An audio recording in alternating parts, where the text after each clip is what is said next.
Good morning and welcome to this edition of the Lynne Hayes-Freeland Show.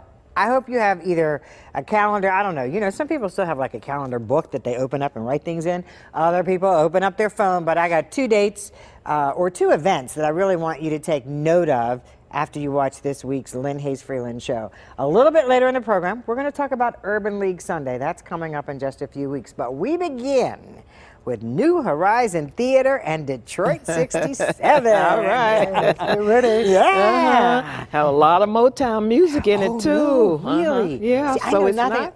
Yeah. I'm sorry, we just kind of jump in the conversation. That's Joyce right. Meggers and more, who you probably know, and Herb Newsom, who is the director of Detroit 67. Welcome. Thank you. Thank you very much. All right, Thank so you. there's music in this? There's music in this, yeah. Now, they're not live singers, but That's it's okay. the music, you know. Because sometimes if you look at the advertisement, the promotional stuff, it has some Temptations. It has singers on the back.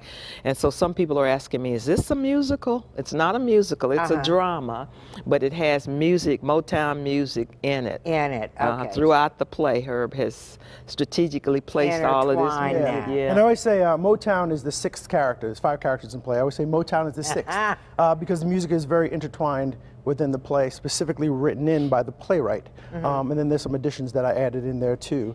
Because it helps to tell the story and get you a feel of what it's like to be in Detroit in '67.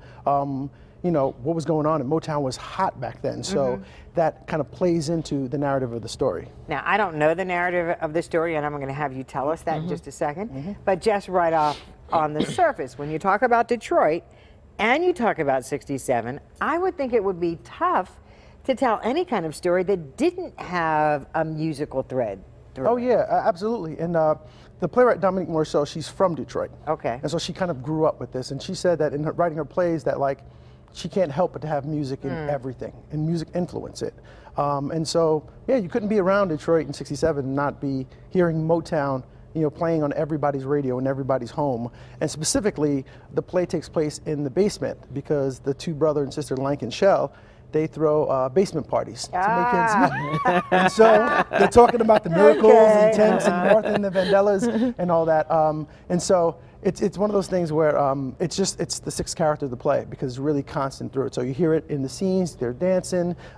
Music plays a role in some of the more dramatic moments of the play as well. So yeah, you can't really tell that story of Detroit without having that Motown music. Okay, so you said it is more of a dramatic production.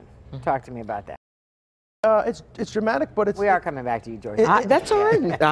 I'm enjoying this. Okay. I have somebody else I can just sit and watch. Yeah, it's dramatic, but it's also very funny. Some very funny moments in it too, because life is never just about drama. Even in the best dramas have comedy in it. You know, you got to look at the lighter side of life in sometimes in tough times too, right? But the play is about a brother and sister who are throwing these after-hour parties to make ends meet. Okay. And they got inheritance from their parents. Their parents had passed on. They inherited the house and some money.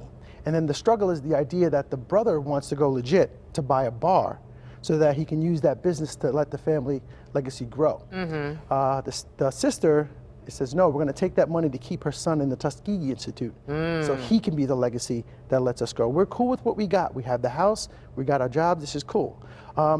But the twist comes in when the brother and his friend Sly go out of town on a night and they see a white woman roaming the streets who had been beaten and battered. Don't tell it all. I'm not going to tell it all. Okay.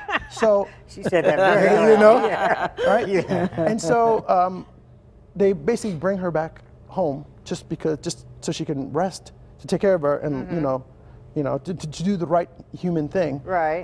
And then trouble ensues because of that. Because of that. And the play isn't about specific riots, but it's the background of it. So they're happening, you know, more towards the end, towards the play. You get the sense of those riots happening. And that was the summer of unrest. In all across the country, there were race riots going on all summer, starting in May. Right. In cities all across the country, northern cities, southern cities, western cities. And it was one of those things where black folks got to a point where it was like, we're tired of not having jobs. Sounds similar. We're tired of all these things, you know, no opportunity. And so you can only be beaten down so much before you respond. And the Detroit riots, or as people from Detroit call it, the Great Rebellion, because there's an argument whether it's was it a riot or was it rebellion. people rebelling? Interesting. Because they were really rebelling against coming in and brutalizing people. There was this group of cops called the Big Four, who were 3 plainclothes officers and 1 uniformed officer who would go around and basically harass African Americans and, you know, beat them up, you know, for no reason, throw them up against corner, arrest them. They would raid houses and use their clubs and start beating them down. And after a while, black folks were like, you know what? No more. There's no more. We're done. You know, we're done. Not doing this. We're over in Vietnam. We're fighting the war, and then we're coming back from the war, and all of a sudden, what are we fighting for? To be abused by the police. And so there's a certain point where in the history that these folks were like, you know what? If you're going to hit me, I'm going to hit back. I have to strike back because what else my choices? And so, and you know, and that's part of it. That's part of the history of that time and that summer, and that became the worst riot of that summer, the biggest riot, the most damage, most people killed. And so it was a tough thing, but in that, the play still offers hope. And the playwright had this great question. She had a quote, and she says, the question you want the audience to leave is, where do we go from here? Because we have a choice. You know, we have a choice to look at our situation and either go left or go right. You know, and there's some beautiful writing in the play that has the arguments for both sides. Where do we go from here?